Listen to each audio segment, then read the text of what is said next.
발명이라고 지금 라벨기하고 그다음에 IT를 이용한 이거는 또 분야가 다르잖아. 아, 네. 저가 기술 이제 분야가. 전공이 이제 기계하고 코딩하고 그리고 디자인 쪽 세 개를 하고 있습니다. 근데 또 이 아까 무슨 IT 분야 쪽. 네네. 그럼 전기전자 쪽이잖아, 그거. 네, 그래 해도? 공부를 또 개인적으로 하고 있어요. 이야, 대단하시네. 뭐 무궁무진하네.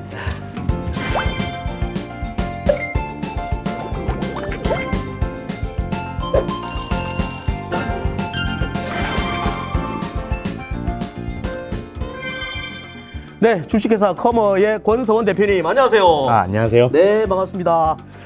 아유, 뭐 인상이 아주 좋으십니다. 예. 감사합니다. 예.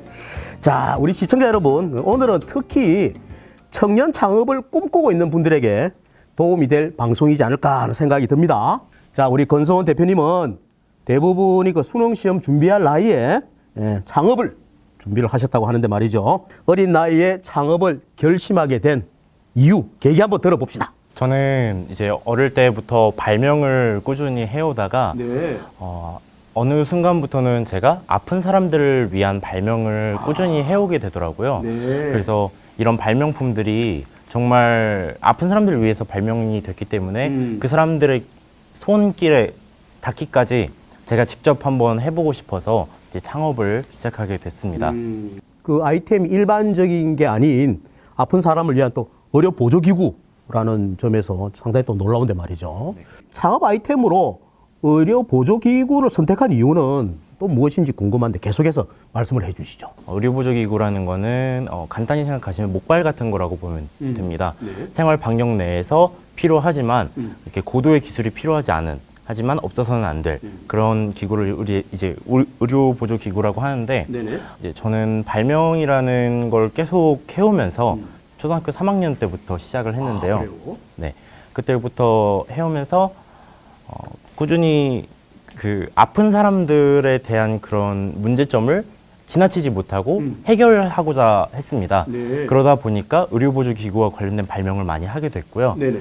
그래서 여러 가지 또 제품을 내놓게 됐습니다. 뭐 중학교 때는 또 뭐 하셨습니까? 제가 듣기로는 뭐 또 창업도 하셨다던데. 아, 네, 이제 제가 창업은 중간에 이제 고등학교 때 두 번 또 창업을 했었고요. 그렇군요. 네, 이번이 세 번째 세 번째. 창업입니다. 그렇군요. 네.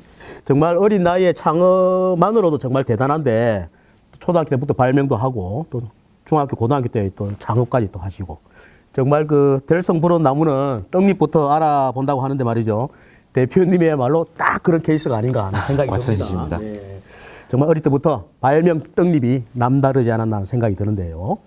어릴 때 그런 경험들과 그리고 최연소로 카이스트 IP 영재기업인 교육원에 또 들어간 것이 미래산업과학고등학교로 진학하게 된 그런 또 영향을 끼치지 않았나 하는 생각이 드는데 어떻습니까?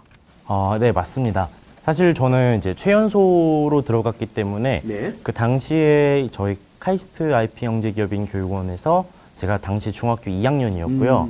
그때 제가 들었던 조언 중에 이제 대학교 입시 준비 때문에 발명을 계속하긴 힘들 거다라는 겁을 굉장히 많이 받았었어요. 네.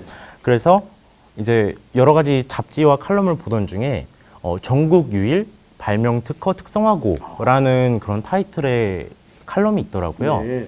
직접 가서 찾아보고 이제 선생님께 수업도 참관을 해보고 네네. 그러다 보니까 제가 마음을 가지게 됐고 네. 또 이렇게 사실 특성화고라는 이미지가 많이 안 좋았지만 네.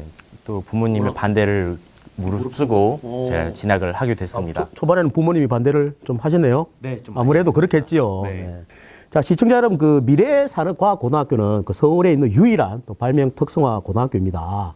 미래산업과학고 재학 시절에 커먼을 창업하기 위해서 대표님 뭐 나름대로 뭐 준비했던 거랑 또 혹시 뭐 학교에서 좀 도움을 좀 줬던 거, 뭐 그런 것들이 있다면 어떤 게 있는지 그것도 한번 소개를 해주시죠. 저희 미래산업과학고에서는 이제 특수한 발명이라는 학문을 배우게 되는데요. 네. 이 발명이라는 거는 생각의 힘을 기르는 학문이라고 저는 생각을 하고 그렇게 배워왔습니다. 근데 이 생각하는 힘을 기르게 되면 남들과는 보는 시선이 조금 달라지게 되는데요.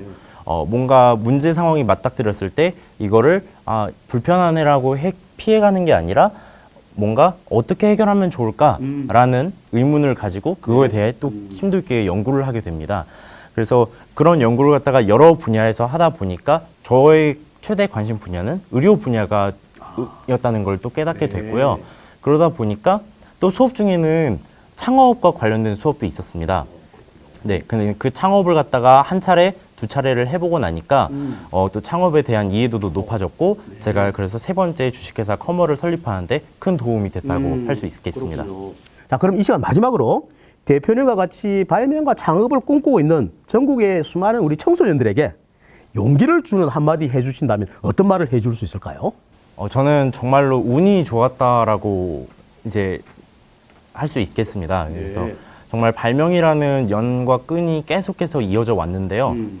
초등학교 3학년부터 그만큼 좋아했기 때문에 지금까지 온 것도 있지만 여러분들이 저처럼 발명을 오래 하지 않더라도 발명에 대해서 조금만 관심을 가진다면 충분히 빠르게 배울 수 있는 학문이기도 하면서 여러분이 어떤 진로를 설정을 하든 간에 다 도움이 될 거라고 생각이 됩니다. 저도 어릴 때부터 봐왔던 친구들이 다 발명을 배운 친구들을 많이 만나왔는데요.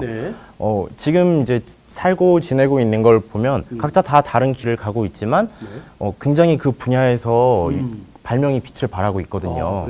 네, 그래서 여러분들도 꼭 발명이라는 학문을 접해보셨으면 좋겠습니다. 한번 좀 새겨 들어볼 만한 말씀인 것 같습니다. 자, 다음 이 시간에는 의료 보조기구 전문 회사로 거듭난 주식회사 커머가 개발한 시각장애인을 위한 점자 라벨기에 대해서 조금 집중적으로 얘기를 해볼까 합니다. 자, 오늘 바쁘신데 나와주신 우리 권성원 대표님 대단히 고맙습니다. 네, 감사합니다. 네, 시청자 여러분, 자, 내일부터 설 연휴가 시작이 됩니다. 연휴 동안 고속도로가 많이 막힐 텐데요. 자, 그럴 때 저희 4시의 터커청입니다 시청하면서 많은 아이디어를 얻어내기를 기대해 봅니다. 자, 즐겁고 행복한 설 연휴 되시기 바랍니다. 자, 시청자 여러분, 새해 복 많이 받으십시오.